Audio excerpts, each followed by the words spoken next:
And what would you like to theme tonight's show around? Well, this is, call it Jackanory.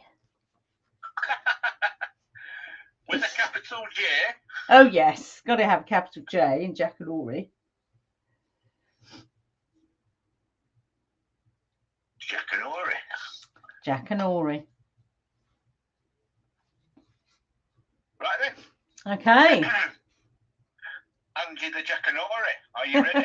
I am ready. All right then.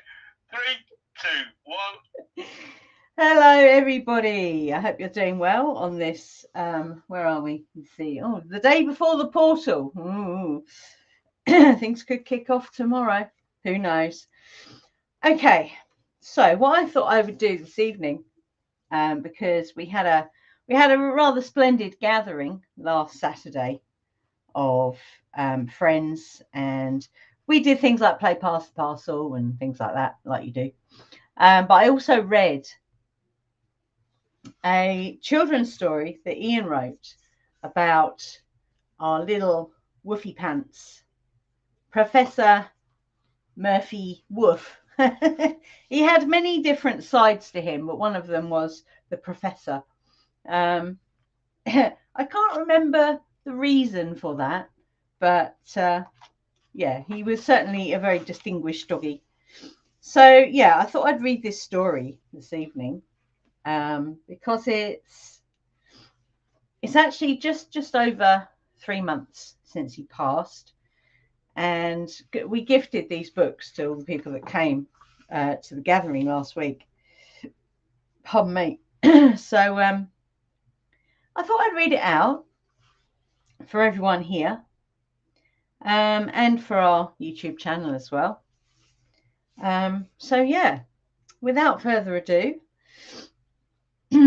so this is the story of Professor Murphy Woof and his woofy experiments. One morning, Professor Murphy Woof had woken after a wonderful night of woofy sleep. Professor Murphy Woof lived at number 15 Browning Road, London, Wooford, where he spent his days doing experiments, woofy experiments of the most canine variety, and his nights fast asleep. On this day, the professor decided that he would do some wonderful woofy experiments on his barks and his growls. What a splendid woofy idea, thought the honourable hound. First, he decided to growl at the chair next to his study basket. He took a big breath and woof, woof. No reaction, nothing from the chair. And then he growled, grrr, grrr. Nothing again. The chair didn't startle easily. So he tried again. Woof, woof, grrr, grrr. Not a sound. Next, he thought he would try one of his favourite toys, the squirrel Nutkin. This was a toy given to him when he was a puppy Professor Woof by his friend and companion Roland Chips. Now, the professor had found his toy, took a big deep breath and woof, woof, grrr, grrr. Again, there was not a sound, not even a squeak. He tossed the toy in the air and tried again. Grrr, grrr, woof, woof. He barked, but nothing. This just won't do, thought the genius tail wagger. Next, the woofy professor decided to experiment on Bronte the cat. This should get results, thought the professor. He quite often enlisted the ball of fur as an unwilling participant, much to the displeasure of his feline friend, who thought she was above such antics, when there was some seriously important catnapping to be done. Now, Bronte the cat was a cat who liked her quiet spots and did not care for disturbance of any kind. She was also prone to long bouts of purring and pussycat sleep, and thought the professor's experiments were a mess of furballs and not to be trusted. The professor had decided to sneak up on the unsuspecting Bronte. He crept up from behind where she was having a well-earned nap and woofed a loud woof, woof, woof. Bronte jumped so high into the air it was as if she could fly, and then she bounced like she was on a trampoline, then landed back on all four of her pussycat paws. She hissed very loudly at the now laughing professor. Professor Murphy barked in her general direction as she walked off down the passageway, flicking her tail with sophisticated contempt. As she rounded the corner, the professor barked as loud as he could again. Woof! Bronte scurried up the stairs, heading directly towards her favourite hideaway, on top of the clean, fresh towels in the airing cupboard on the landing. Professor Murphy Woof spun around, looking very pleased with himself, and thought to himself, I know what I'll do next. I'll go into the garden and try out my barking and growling experiments outside.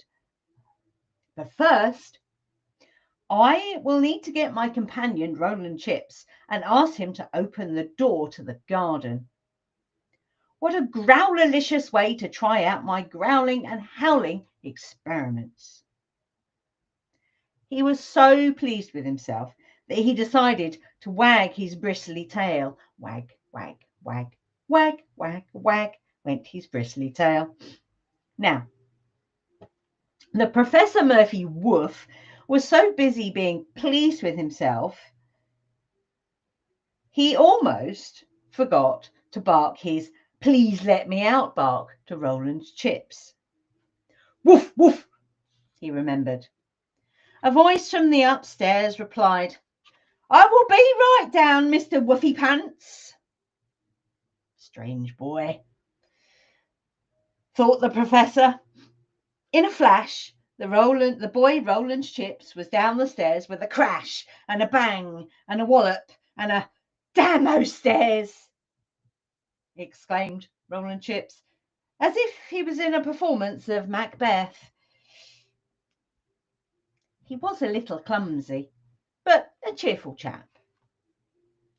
Ah, there you are, my doggy friend. Bree bop, he said, ending the sentence with one of his rather odd noises that he would make on such occasions. Roland's Chip opened the door, and the woofy professor stepped outside. Splendid, he thought to himself, as he spied the unsuspecting blackbirds dining on his lawn. I'll soon put a stop to that, thought the handsome hound. My super-fast bark-a-lots would be suitable for this experiment. Woof, woof, woof, woof, woof, woof, woof, woof, woof. He woofed as he ran as fast as his paws could carry him towards the flock of blackbirds.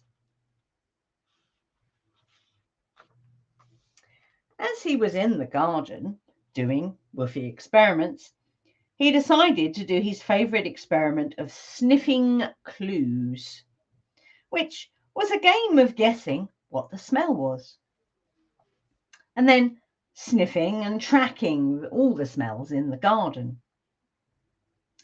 He began his experiment, trying to guess what the smells were and where they were coming from. The first sniff roused a, "Yes, I know what that is. It's a squirrel. Oh, here recently on a nut trail. Thought the woofy brain box." And then a second sniff. "Ah, yes, I believe there has been a hedgehog here recently." He woofed out loud with excitement. Woof, woof, woof, woof, woof. As he was getting into a frenzy with his excited barking experiment, there was an almighty commotion of tandem barking coming from behind the fence of next door's garden.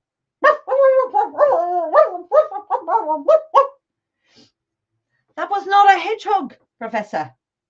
That was a robin redbreast," barked the authoritative voice from behind the fence. Professor Murphy Woof recognised the barks of his friends Dinky Doo and Willy Woo, who had answered in their familiar way. Dinky Doo was the Professor Murphy's young, excitable, exuberant friend whom he had known for a very long time. "Hello, good friend. How are you on this very fine barking day?" "I am well," replied the Dinky Doo hound. "Is Master Willy Woo in attendance with you today?" He had known Willy Woo also for a very long time. "Yes, he is, Professor," replied Dinky Doo. "Good," replied the Professor. "What are you doing?" asked Dinky Doo with interest. "Are you doing your famous barking growling experiments, Professor?" "Yes, my dear chap, and they're going rather well." Sounds succulently vegan sausage. Fantastic, Professor." "Can we help in any way?" asked Willy Woo, trying to squeeze the bark in over Dinky Doo's excitement. Oh yes, please, my dear chaps, when you get back into your house, see if you can bark as loudly as you woofy can, and I will see if I can hear you from my woofy study in my house." "Okay, Professor," barked the woofy duo, and before you could say "wiggle me wagging tail," the two friends were both rushing towards the house and up the stairs to where they knew their very best barking spots were. There the two sat patiently for the right time to express their woofy woofness, and this was all done with great woofy enthusiasm. Some time passed in which the Professor completed his garden experiments. The grand finale was, his sniff of a lifetime, a snail.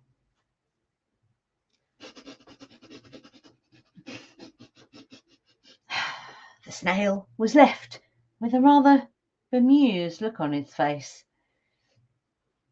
Then, pretending that there was a giant snail chasing him, Professor Murphy Woof ran into the house, where he retired for the evening. The Professor's evening meal was ready, and it was his favourite, peppers and rice supreme with a little woofy water to wash the whole lot down. The Professor decided to settle down for the rest of the evening, making his way to his woofy study, readying himself for the coming experiments later on that night. And while he was waiting, he would continue to read his woofy book called The Woofer of the Barkervilles. He looked at his pocket watch after some time. This pocket watch was given to him when he had held the illustrious post of Dean of Battersea Dog and Cat University in London. And as he watched his watch. He began to count down from 10 to 1. Woof, woof, woof, woof, woof, woof, woof, woof, woof, woof. And as the time reached exactly 12 midnight, Greenwich Woof time, he let out a very large woof. It was so loud, which was the professor's intention, shattering the peace of the house. It was so loud that it broke all the glass in the house, cracked all the ornaments, and sent the curtains flapping everywhere. Roland Chips, who had been working on a top secret Mission Impossible project, fell off his chair with an almighty crash, leaving him scratching his head and wondering what all the noise was about. You see, Roland Chips's aunt was away and had left the poor young chap in charge. "What the blue blazes was that?" he exclaimed. Bronte Grove the cat had fallen off the towels in the airing cupboard and was hissing like a whirring firework at everything around her and making shapes like a robotic crab.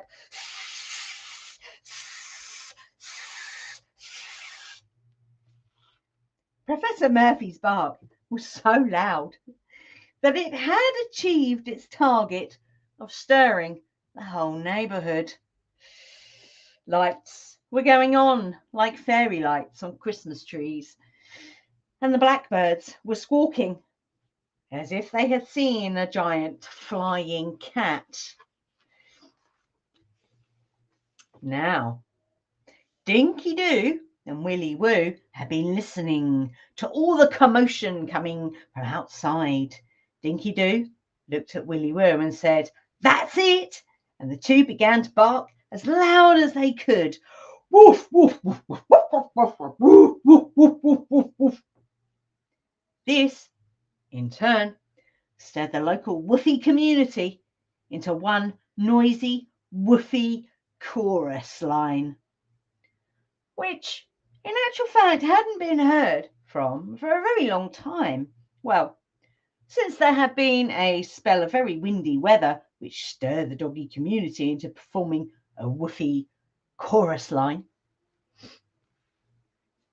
So, before you could say, "Chase a blackbird up the tree," the whole street was woofing in a festival of woofiness. Woof, woof, woof, woof, woof, woof, woof, woof, woof. There was such a kerfuffle being created that the professor, who was furiously writing on his woofy iPaw, "This cacophony of woofiness is reaching new heights of woofy whistles." The woofing continued for a while until every woof had been spoken, and it was time for the night owl. The woofs became growls, and the growls became grrrs, and the street soon returned to its normal, quiet self once again. Professor Murphy Woof put down his iPaw and sighed a magnificent yes. He thought how wonderful the woofy experiment had been, and how it had been a barking success. He wandered over to his study basket and settled down to the silent sound of the night, and began to resume reading his book. Do you remember what that was called? As he started to read and settle down, he experienced a rather lovely, satisfied feeling of just how well the experiments had gone throughout the day. All of a sudden, he could hear barking and growling coming from next door. A wonderful display of woofiness. He listened closely, trying to make out what was being barked, as it was very difficult to hear. It was a bit like Morse code. Great experiment. Yes, yes. Lots of fun. Ah, fantastic. Going to sleep now. Aha. Good night, Professor. See you in the morning. They had barked. He's two woofy friends, Dinky Doo and Willy Woo. How splendiferous, thought the dog egghead, and he politely replied, Woof, good night. He picked up his iPaw and wrote, good friends are better than any woofy treats, except vegan sausages. And with that, he put down his iPaw, stretched out like an expanding balloon, turned off his reading light, and slipped into a very deep, woofy sleep. Fin. So I'm just going to read the last little bit on the end of this book, because you might know Ian, you might not know Ian. So Ian began writing children's stories when his daughter Emma was very young, but they were never really fully realised until one of them was animated back in 2015. It was called The Christmas Robot. And since then, Ian's been writing and illustrating more stories. He actually has another one about Murphy that is has a rough outline. He's written a whole series of books about a troll called Grimlick. And he's even written a story about Roland Chips when he goes camping. So yeah, this story was written started back in 2018. But it's only been now, because we now have the means to print these things off properly, like actual books, rather than just pages stapled together. Yeah, so it's been really nice seeing this actually come to fruition, this lovely book. So I'm just going to end with the little what's that called? The little tribute to Murphy. Now, I have read this before, but I'm going to read it again because it's on the back of the book, and there's a lovely picture. I'll take a photo for the group. Just let me do that quickly. So this is a picture of Smurf. It was the only real picture I had of him where you can actually see the angel on his chest. So I'll just hold that up there, if you can see that here. Oh, there, even. There, the head, the wings, and the rest of the angel. So our Smurf, Murph the Smurf, Woofy Pants, Smurfy, Doggy Doo, he had many nicknames. I used to call him Boo as well, because I don't know, he reminded me of Boo Radley in To Kill a Mockingbird. If you've never read that book, please go and read it. I read it at school. In fact, I read it in, I think, what was some kind of, I don't know if it was a remedial class, but I had to sit on my own reading this book, To Kill a Mockingbird, with a teacher on my own. And I had to read it out loud as well, which was really hard for me at that age. I was devastated. But yeah, Murphy kind of reminded me of Boo out of To Kill a Mockingbird, because he saves Scout. He literally saves her life. And I would say that, you know, anyone that Murphy came into contact with was in some way, shape or form changed. We had a friend who was petrified of dogs, for example. And when we would have our gatherings, our full moon gatherings, because Murphy would always join in anything we were doing magic-wise, because he was our familiar as well. So he would come in and he would go around the circle and he would sit with anyone. Literally, I'm getting in your lap, on your lap, whether you want me to or not. But he would do it in such a way that made them feel at ease. And my friend who was scared of dogs, she actually learned to not be scared of dogs because of Murphy. And that's just one person, just one out of all the people that we've known over the years that have, had any kind of contact with us. Murphy's always been a big part of, and yes, I'm using the present tense. That's amazing. That's good. He's always a big part of anything that we've done. And in fact, when we had our gathering on Saturday, one of our friends said it was literally a day or two after I let everyone know that he passed, because he was such a big part of everyone's life. Our friend Will said that he'd actually felt him, because he would do this thing where he would kind of come up and he would nudge you with his nose, or he'd put his paw on you for a stroke. And our friend Will said that he felt that, and that was literally a couple of days after we let everyone know that he'd passed. So he still to this day is, guiding, helping. We've seen him multiple times. We've smelt wet dog. I think I've smelt wet dog once. Ian smelt it once. Little things like that are happening. So what I would say is, if you've ever lost a beloved pet, and this is quite a difficult one for me to get to the place to realize that he's not gone anywhere. He's not gone anywhere. He is still here. Yeah. Which sounds really weird, that it's been hard for me to get to that place of knowing. Yeah. You can think it all you like, but knowing is very different. But I'd say he is, he's definitely guiding things as we are right now.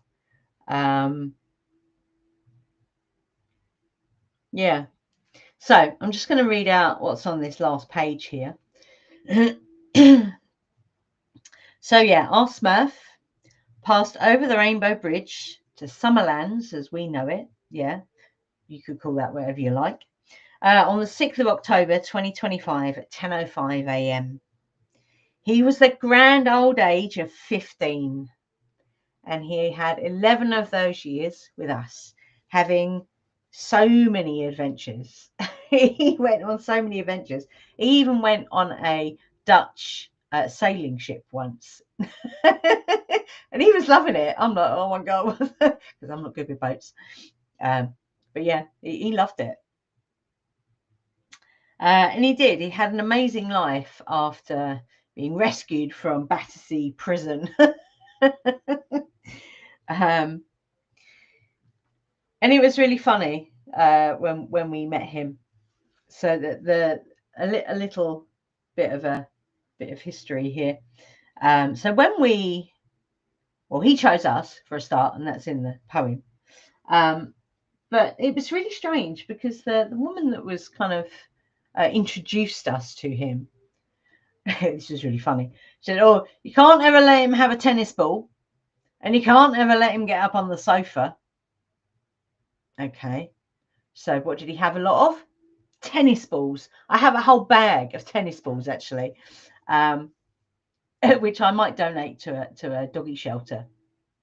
And he was always on the sofa, always on our laps, always on, the sofa. We did have a sofa when we first got him, and then I got rid of the sofa.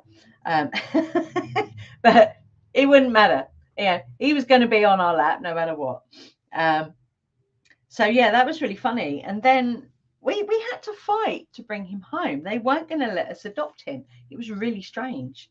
It's like I don't know. It was really quite bizarre. It's like this lady who had introduced us to him.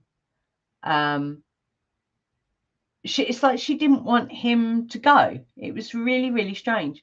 And it took an intervention from someone else, another member of staff, to say, no, it's fine. You can take him home. It's really weird. It's very, very strange and bizarre.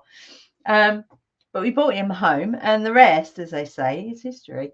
So anyway, I'm going to read this little poem. And I should be okay today. I did have a little cry earlier in the Christmas shop that one of our friends took us to look at the Christmas deckies there. And they had dog toys there, so I started crying, obviously.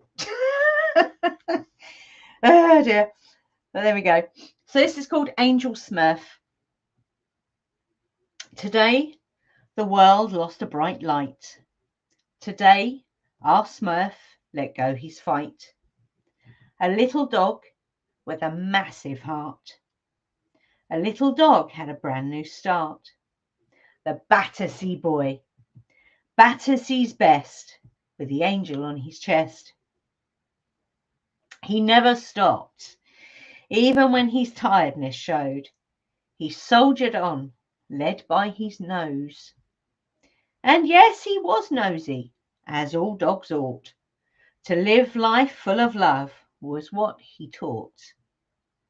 So many memories of adventures he had live on for us all, even though we're sad. From hikes and camps and boats and barks, treats and toys, prezzies and larks.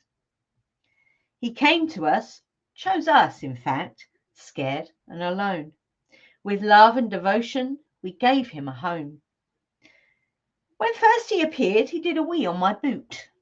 Mummy, you're my mummy, plain to see. Murph the Smurf, we miss you forever. The little dog with the big, big heart, with the angel on his chest. We love you, good boy. You are the very best. Even the geese said fare thee well, with a flyover in an M.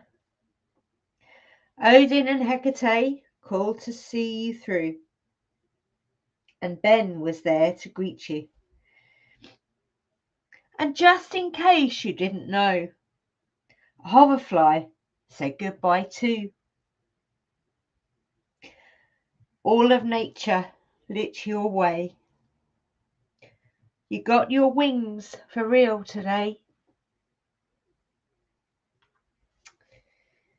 Oh, Smurf.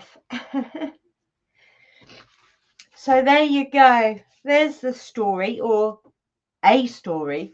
There is another one to come. And that's about Murphy going on safari in the park. I don't quite know where that one's going to go yet, but yeah, it should be quite funny. It's definitely going to be involving squirrels. Because if there's one thing Murphy did not like, it was a squirrel or a cat or foxes or some dogs. He was choosy. He was choosy about who he, who he spoke to.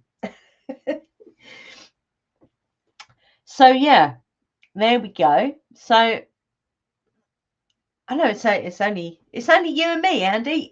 So I don't know if you want to comment. Yeah, I've got a burning question or two. Go on then.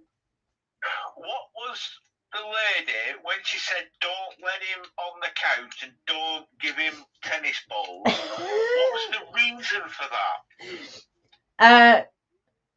I don't remember her giving one, except he was obsessed with tennis balls, and he was obsessed with tennis balls. He would walk around with this. Yeah.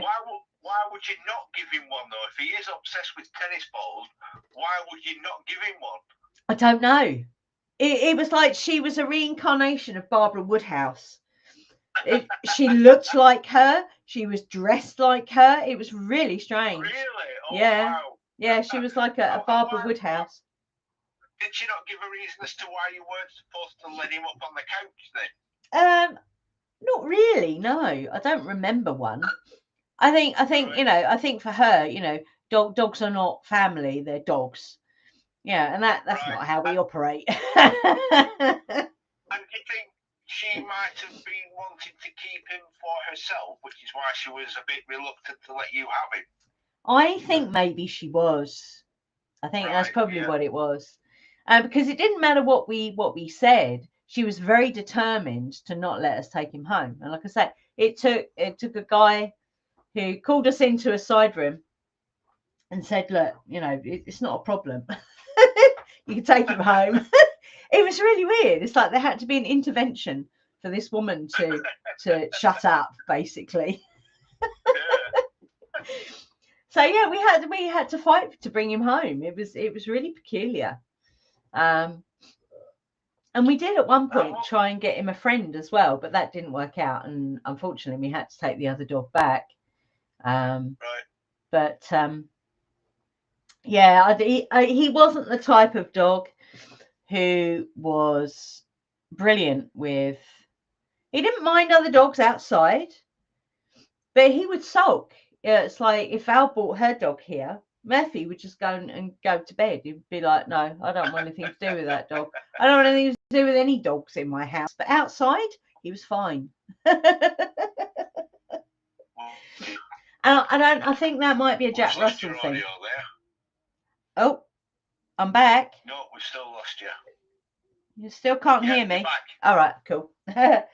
Yeah, I don't know if that's a Jack Russell thing. I think that might be a Jack Russell thing. I know it's not a Staffy thing because we think he was a Jack Russell crossed with a Staff. Although they never knew what he was really. It looks Oh, it doesn't look like a Jack Russell type dog. Yeah, he is. He was Jack Russell sized. He had the Jack Russell tail. But he was brindle and he had, you know, Staffies have the big mouth, don't they? They're almost like a flip top head. He had that. It was really bizarre. But he had ears, like they were sticky up ears. So I know you do get Jack Russells with sticky up ears, but yeah, definitely Jack Russell something. But people used to think he was a mini Alsatian. Because he had a very long pointy nose. Right, yeah.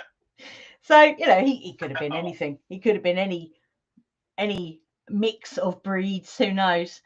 But he definitely had Jack Russell traits, without question. Definitely. Tennis balls being one of them.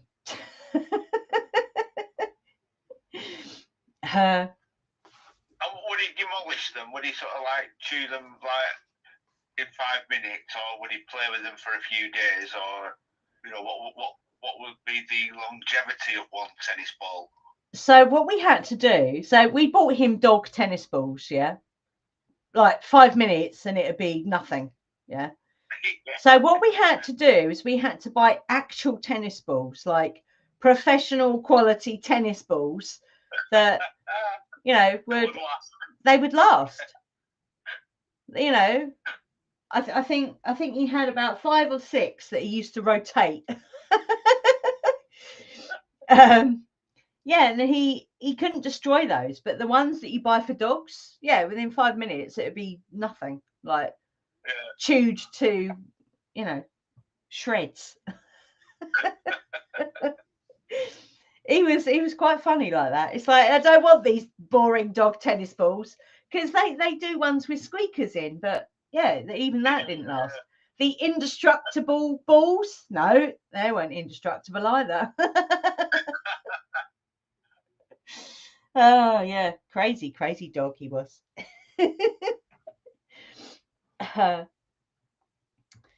So did you enjoy the story, Andy? I certainly did, yes. The eye paw, yes, I like that. Yeah, his eye paw. Writing on his eye paw. That made me smile.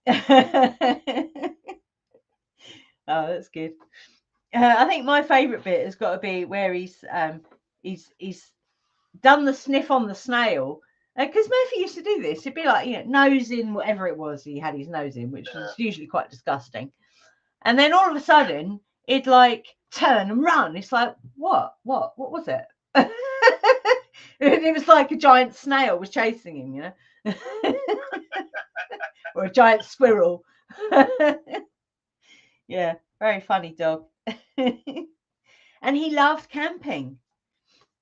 He absolutely loved it when we went camping. As soon as I started getting the camping equipment out, sorting it out, checking it all, he'd be like mega excited because he knew that we were going camping, because he could just. And what was really strange, and I don't know if you've ever experienced this, but when we were camping, it was almost like he had an invisible boundary around the tent, and he wouldn't go any further than that boundary. It's very strange. Right. As if he can't go too far away, because he knows you're all not in your normal environment, and he's like, yeah, I'm not going to wander too far. Yeah, exactly that. Exactly that. Yeah, he did love it. And his walks, he loved his walks. And he even went on a few protests as well. When he was younger, he went on a few, because back then, you know, that was like 2011 to probably 2016, I think. So when Cameron was in, you know, doing all his shit. All that pig malarkey. Oh God, yeah, just horrible man that was. Not that they're any better now, to be honest, but there we go. No. And people they would take their dogs, and there would be like a little woofy chorus going on, which is always very cool. Yeah, so he did. He had lots of adventures. It was the going on trains and things that used to be. Oh, we used to have this. It was like a what do they call that? Like a microfiber little tiny towel, yeah, that we'd used to clean his feet. But if we were going somewhere, it didn't matter where it was. If we were getting on public transport, he would whine and whine and whine all the way, yeah. So we had to put this little tiny towel over his head like a bird. And it would stop. Very strange. So we'd be sitting there, and there's this dog sitting on our lap with this little towel over his head. People looking at us like, what are they doing? But it was like a bird, because they do that with birds, don't they, to calm them down. Yes, yeah. That's what we had to do with Murphy. Right. Very strange, very unique dog. Very unique. Indeed, yes. And he loved peppers. He used to go crazy. If I was cutting up a pepper in the kitchen, he'd be there. Like traffic light peppers? Yeah, peppers. Bell peppers. Right. Yeah.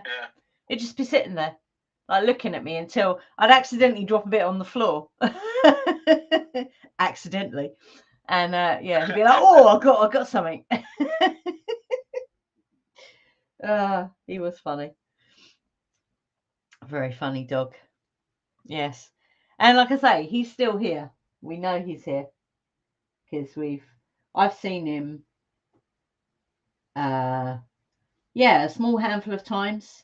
Ian's seen him, and yeah, so he's still knocking about. And what was really nice as well is one of our friends, when they were here on Saturday, they said normally if you go into a house where someone's lost a beloved pet, you feel that there's an emptiness there, yeah. And she said, I'm not feeling that. I said, well, that's because he's still roaming around looking for sausages or peppers or a ball. Yeah, so it's interesting, because to be honest, I've never experienced, and that sounds really weird, because I had lots of pets as a child. I also had a cat and a dog as a child, but I wasn't there when those pets passed over. So this has been a whole new experience for me. This whole, losing a very close, it's like a friend, losing a friend, essentially. Yeah. And people might think I'm crazy for saying that, but you know, I don't care. Well, I don't think you're crazy. Thank you. So I'm just gonna, as I've got my animal oracle here, I'm just gonna pull a card, and because where are we today? Thursday today, isn't it? So let's see what's in store for the rest of the week, shall we? With one of these. These are the Druid Animal Oracle deck. So let's see what we've got. I'll fall over and eat my hat if it's a dog. Oh, it's not. It's a dragon. Now that's mad, Andy, because you showed me that picture this morning of your sunrise. Yeah. That was just because I said to Ian, I said, "What do you make of this picture?" And he immediately went dragon. I'm like, "Yeah, it's a dragon. It's very cool." So we have the air dragon. I thought so. When I got up, and like every morning, I just get up and I go in the kitchen and I put the light on. And I've got one of these little LED bulbs, but it's never on full bright. It's only on very dim. Yeah. Because I'm very sensitive to bright lights, especially when I've just woke up. So it makes sense to me to dim it, and you can't use a dimmer switch on an LED bulb. So, but you can get them with little remotes that you can turn them down. So that's what I've got. So I got in the kitchen and flicked the switch, and the little dim light had come up, which is just enough to see bits and bobs what I needed to do. Open the blind, and as I opened the blind, this pink hue just filled the room. Just came oozing in. It was great. Wow. I was like, oh, look at that. And I thought, well, it's got to be from the sky. It's not coming from anywhere else. So I looked out the window and I just saw that up in the sky. And I just thought, I've got to take a picture of that. Yeah, that's pretty amazing. So we have the air dragon here, and it has I think this is Welsh. So please forgive my pronunciation. It says it's pronounced Draig. Is that an A? Yeah. Yeah, you gotta put some in it. Draig a ŵr. Draig a ŵr. Okay. So coming into contact with that name, that dragon. I'm going to say it again. The air dragon can be as a bolt of lightning to the psyche and intellect. I didn't show it, did I, to my YouTube people? There we go. Beautiful card. And as such must be treated with care and considerable respect, sometimes manifesting as sudden flashes of illumination. The air dragon, there we go, that's the sunset that you took a picture of this morning. The air dragon brings insight and clarity to your thought and imagination. As a conveyor of numinous, I like that word, power, the air dragon can be seen as a symbol of visitation. So there you go, Andy. You had a visitation this morning. There you go. Because that would have been kind of roughly east, which is the element of air, sunrise. It was, yeah, it was in the sunrise. Yeah. Yes, in the east. Yeah. So yeah, the air dragon is a messenger of the sky god. Wow, that's really cool. And then it just completely dovetails with the dragon that was in the sky this morning. That's amazing. Wow, that's very cool. I like that a lot. What's happening tomorrow for people that are listening back, which today is the 11th of December? You mentioned in the beginning of the show that there's something happening tomorrow. Yes, portal. Now I follow a guy called Alexander Quinn who talks kind of metaphysics, supernatural. What's the word I'm looking for? Like energetics of things, yeah. So tomorrow, if you go with the idea of every month has a portal, so 1/1, the 1st of January, the 2nd of February. So tomorrow is the 12th of December, which is 12/12. All right, I'm with you.